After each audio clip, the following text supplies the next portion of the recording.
Well, it's a power-packed bulletin coming your way. Welcome to the news tonight with me, Natasha Doraiswamy. The latest on Dayanidhi Maran is first up, while we also bring you the latest on the cases slapped against Sun Pictures Chief Operating Officer Hansraj Saxena.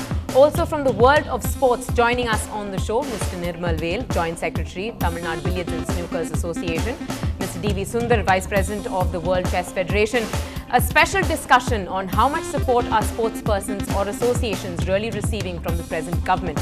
Before we dive right into that, we take a look at the national headlines now.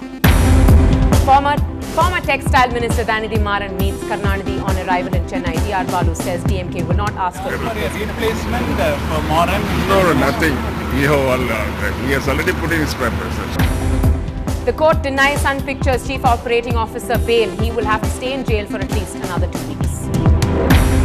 Sources confirm that it was a rifle allegedly used to shoot down 13-year-old Dilshan. A large-scale hunt for the weapon is on. A young housewife burnt to death allegedly by her own husband as she leaves that statement in her dying declaration. A Tamil Nadu BJP leader goes to court questioning former DMK Minister Parathi's allotment of 27 plots under discretionary quota.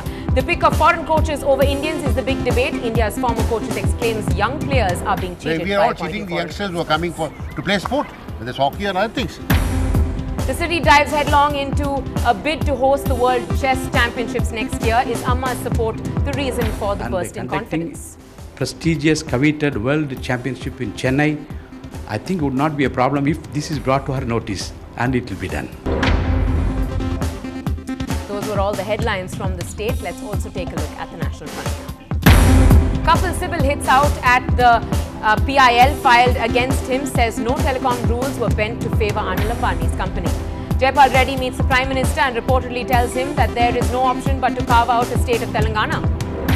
The Corporate Affairs Ministry explains its alleged somersault on the SR Loop's shareholding as a clerical error. Rahul Gandhi on Padyatra hits out at Mayawati once again on the land issue but is silent when asked about rising prices. The tough Maharashtra Control of Organised Crime Act is invoked in the JD murder. Andy Coulson, former aide to British Prime Minister, is arrested over phone hacking scandal. Cameron says the press is not above the law. The 6th vault of Thiruvananthapuram temple will remain closed for now. The Supreme Court panel defers the decision. And Potter stars and thousands of fans gather at Trafalgar Square to bid an emotional farewell to the series. Our top story tonight, the resignation of Dayanidhi Maran has fueled further speculation of an imminent cabinet reshuffle. But his party, the Karunanidhi's party DMK, may not be keen on inducting any further fresh nominees in the government, at least for the time being. Dayanidhi Maran had arrived in Chennai just a short while ago. While Mr. Maran refrained from speaking to the media, senior DMK leader T.R. Balu had firmly stated that the DMK will not ask for Mr. Maran's replacement in the union cabinet. In fact, sources say that the senior DMK leader T.R. Balu's name is the likely favourite as a replacement for Dayanidhi Maran, along with T.K.S. Elagovan and A.K. Vijayan for Minister of State. Now, Mr. Dayanidhi Maran had gone straight to Karunanidhi's residence as soon as he arrived in Chennai. The DMK has lost 2 ministers in the cabinet in 8 months, and Mr. Karunanidhi earlier said that he had not sent a list of candidates to replace Maran. The dismal performance of the alliance and the arrest of Kanimuri by the CBI have been strangling the partnership that Mr. Karunanidhi holds with the Congress at the centre. With 18 Lok Sabha MPs, his party is a formidable partner in the Congress-led UPA coalition.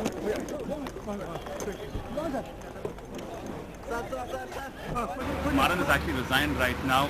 Did you get the information first? Did the PMO inform or the DMK party chief himself instructed him to resign? No, the Prime Minister has informed me, informed the leader, I informed him. And you asked for a replacement for Maran? No, nothing. He has already put in his papers, that's all. Okay. So finally, Pranab Mukherjee is coming to Chennai. Is he going to meet the DMK chief? He will be coming tomorrow. Okay. Will he be going to meet the DMK chief, sir? Maybe. Well, our senior correspondent Peer Mohammed now joins us live on the phone line to give us a bigger insight into this particular statement. Now, Peer, if you can hear me, is the DMK unwilling to ask for Maran's replacement at the moment? What are our sources telling us? Natasha, even for A. Raja, who quit the cabinet on November 14, 2010, there was no replacement. And the bargaining power of the DMK has come down so much, particularly after the defeat in the assembly polls.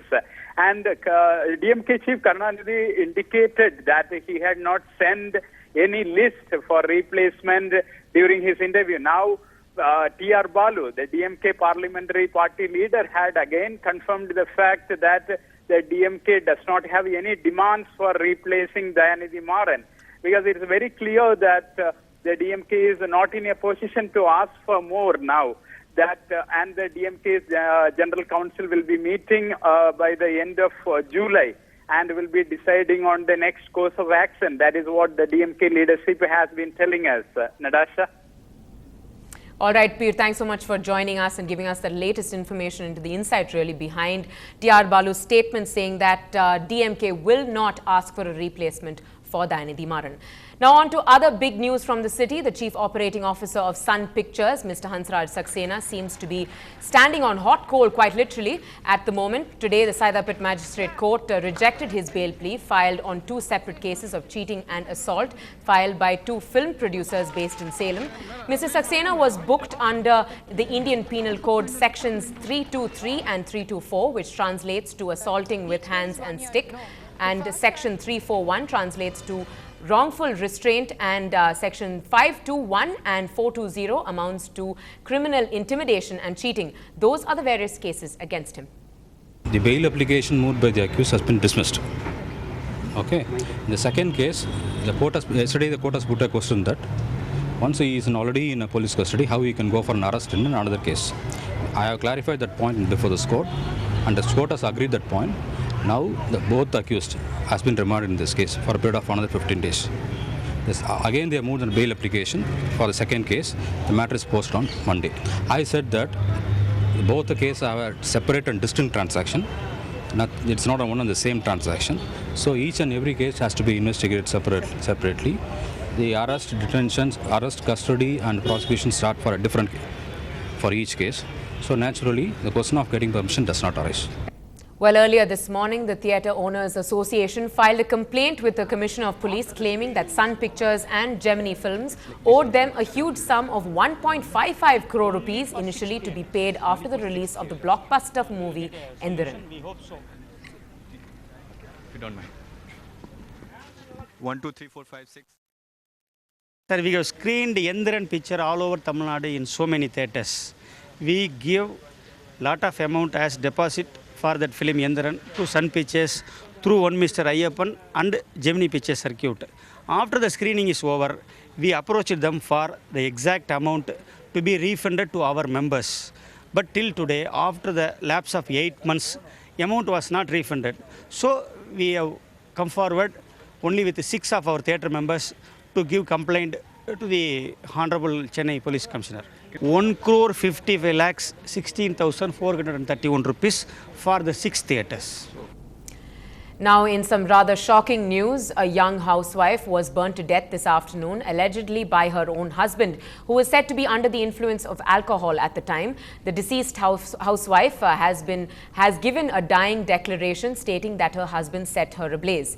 In fact, her husband, who works as a day labourer, suffered burn injuries himself. He was found unconscious at their home and has been admitted for medical treatment to the Kilpauk Medical College. On to the latest news of the State Planning Commission. Tamil Nadu government has reconstituted this panel with retired IAS official Santa Sheila Nair as its vice chairperson. Chief Minister Jayalalitha will be the chairperson of the commission, and while AC Muttaya will represent the industry, Dr. V. Shanta of Adyar Cancer Institute and Dr. K. Sridhar are from the field of health. Dr. A. Ramasamy, Vice Chancellor, Karpagam University, Coimbatore, will be a member with expertise in agriculture and irrigation. Dr. Balagurusamy, former Vice Chancellor of Anna University, will be the member with expertise in education. The 7-member panel of the Planning Commission under the Chief Minister will play an active role in preparation of annual plans and 5-year plans. Now, the Madras High Court ordered a notice to former DMK Minister Parithi in a petition challenging the allotment of 27 plots under his discretionary quota. The petitioner, Vanati Srinivasan, had said in the petition that the legal process of allotting plots were not followed by Parathi in his capacity as former CMDA chairperson. Now, the counter affidavit filed by the CMDA had said that the instructions given by the former DMK minister and the chairperson were followed in such allotments. Well, coming up after this short break on the bulletin is Amma's supporting hand, the biggest boost for Tamil Nadu sports in the